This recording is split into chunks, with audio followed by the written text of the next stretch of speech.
Hey, what's up guys, it's Gypsy and I'm back here today bringing you guys my week 3 match in the Draft Premier League. A little backstory for this game. At this point in the series, our teams were tied 3-3, so this was actually the deciding match. This was the tiebreaker of the week.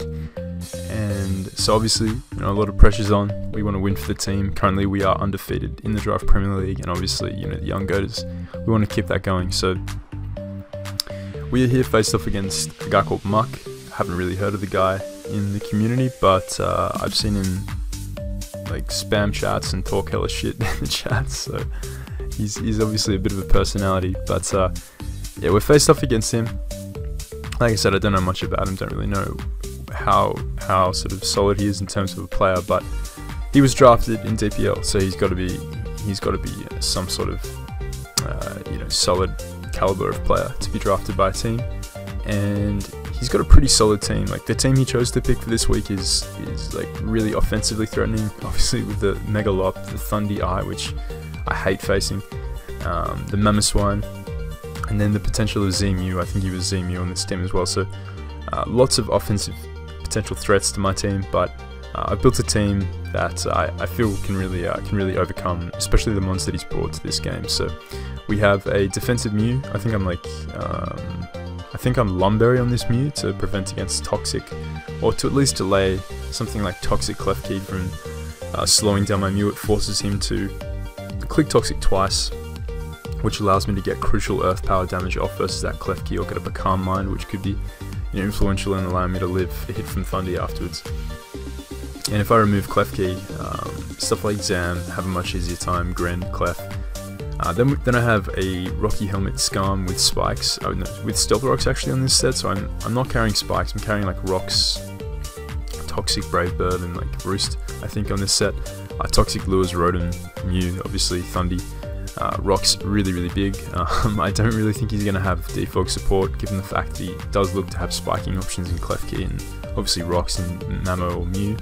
If he does bring defog, then he's just removing his own hazards for me. But I actually have T-Spiked Gren, which is going to be really clutch this game, allowing me to beat the Mew a lot easier, wearing down the Mamoswine and the Lop, which is going to be really useful. Then I have Z Zygarde, just a Dragonium Z set, can really function as a really nice win condition after I've got my hazards up. Then I've got CM Clef, CM like Flamethrower, Moonblast Clef. Actually, I think it could be Cosmic Power. Can't mind. I'm one of the two. I think I changed the Clef setup a bit, but either way, Clef goes crazy if I can get it in and get some boosts up. I have Sash Gren. It's like the perfect lead for this matchup, and I think I have Surf or Skull in there to bop like a lead Memo. But yeah, T-Spikes are really important, and if I can get those up, I'm going to be in a really solid position with stuff like my Taunt, Recover Zam. And yeah, that's going to be the breakdown of the team. We're going to jump into the match and see how it went. So I'm going to lead off with Gren. As I mentioned, it is like the most optimal lead, as he does actually lead with Mew. He's going to switch out to his Klefki here, and I'm going to set my T-Spike. Now, I'm going to go into Zygarde on his either T-Wave or his Light Screen. He could have gone for T-Wave if he wasn't a Prankster set. He could have been like a non-Prankster set in an attempt to power my Gren, which is a pretty big threat to his team. So going Zygarde either way covered really anything, but he actually sets up screens, which is pretty interesting. So he's more than likely screens with setup sweeps in the back, more than likely like a boosting Mew or a boosting Thundy was really what I expected. So right here, instead of going for the Toxic, predicting him to go into his Thundy, I am going to get out Rocks, because Rocks really are important. I have a few other ways of dealing with Thundy if I need to. So he's going to get the Gleam Dirge off on my Scarm, which I didn't really want to take that with Zygarde. Like, preserving health from that could be really important for taking Hidden Power Ice from Thundy later on, Ice Shard from Mamo. So yeah, Scarm was a really kind of useful pivot that turn. So I'm going to get my Rocks up as in comes Thundy, and instead of going for Toxic here, I am going to go hard Gren, because I did potentially fear him going for sub, and had he got a sub up without being able to punish that with obviously him blocking Toxic, I would have been in a much more difficult spot. But he's going to set the plot up here. I'm going to fire off an Ice Beam, as he does just go for the agility. But because I am Sasha, we'll be able to get a second hit off, which also stalls out more turns of these screens, which is really important.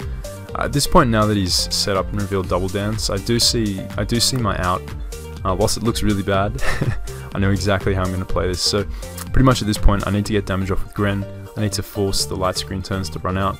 I need to sack Clef to the Z move. This is obviously going to be Z move.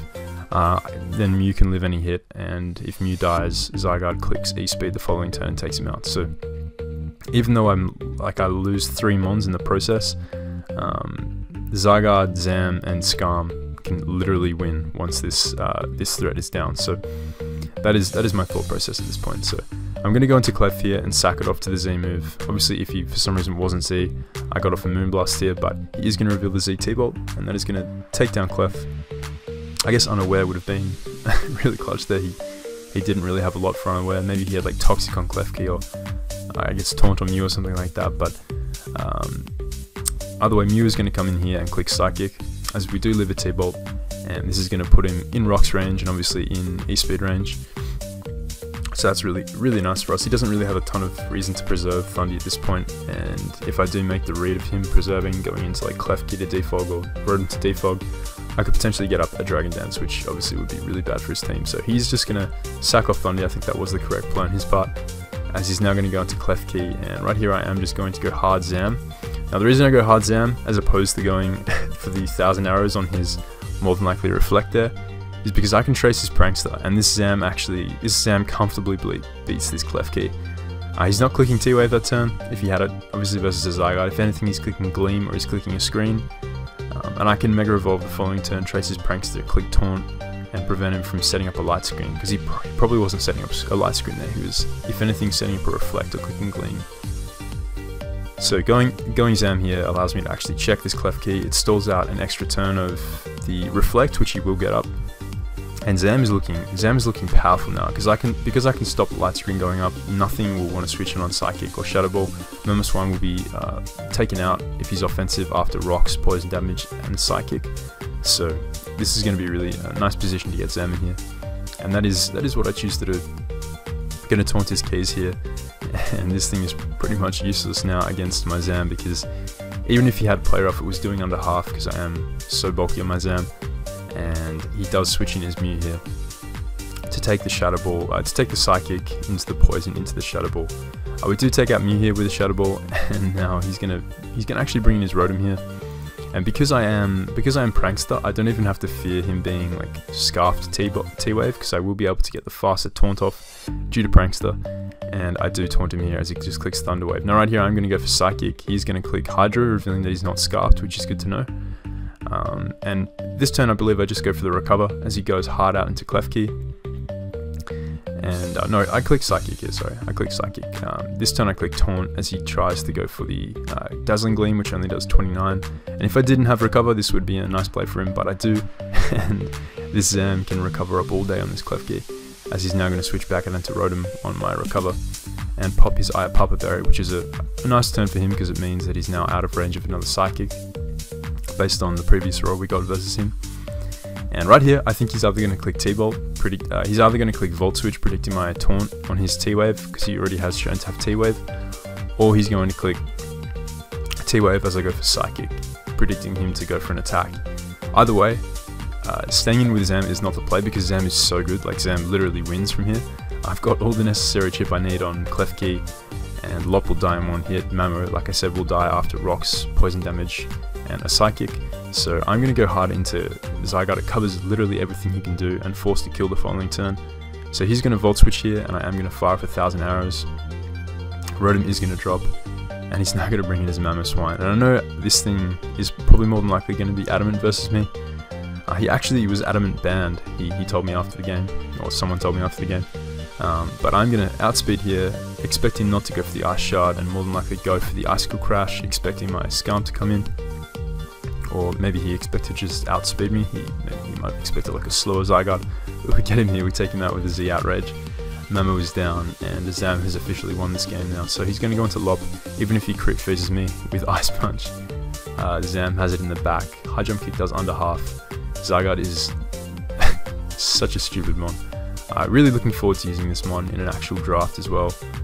I've used it in tours, but I have never actually had it in a draft league, so keen to use that at some point. But that's going to be the game. Mark forfeits there. He obviously lost Zygarde on the spot there, so that is going to win the week for the young goaters. That was a really fun game. I enjoyed it. Zam coming through.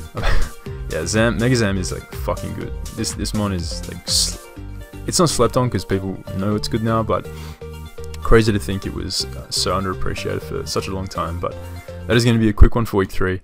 A good game to muck, and we take the series 4-3. Yeah, so that's going to be it. Hope you guys enjoyed. Nice quick one from me. I'm going to upload ITL season week 5. I'm going to record that soon, so that should be going up too as well. So if you guys enjoyed, drop a like if you did, and let me know what you guys thought of DPL week 3 in the comments, and I'll catch you next time.